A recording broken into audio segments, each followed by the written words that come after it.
Mwana Wanzeki, early in the morning. And he told me, go ahead with what you are doing.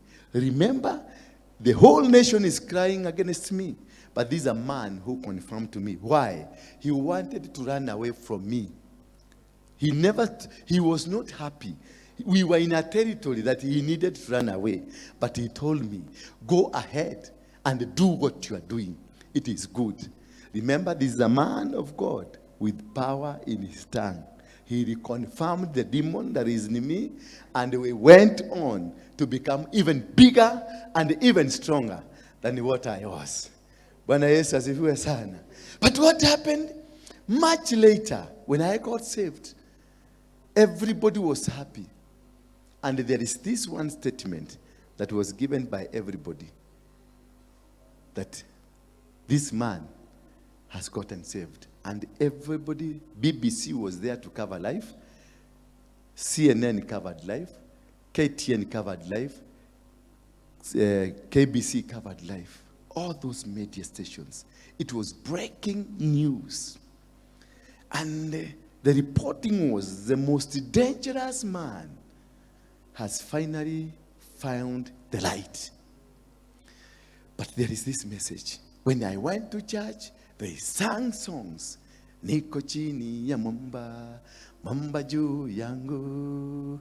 Yesu nifiche, niko chini ya mwamba. Mwambia adui zangu, niko chini ya mwamba. That is to say, I'm under a rock that no demon, no enemy can be able to get me. But what happened? The Christians, they said, kwa mungiki gotiyumako. Kwa mungiki hakutokangwi. Kwa hivyo, kama utajua, kama seriously ametoka, hata malisa wiki moja.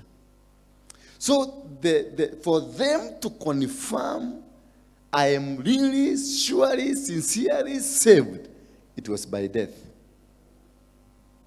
But remember the song? Niko chini ya mwamba, mwamba juu yangu, Yesu nificha. So Christians decided to prophesy death over my salvation. That is the beginning of realizing now you are in your destiny. The people who fight you are the people you thought are with you. That is the day you discover destiny is beckoning. That is the day I entered into the destiny. Therefore, what they say to me, that this man, in 2 weeks' time, if he doesn't die, he's not saved. But if he dies, then we will confirm this man is saved. So why are you saved? You are saved to save.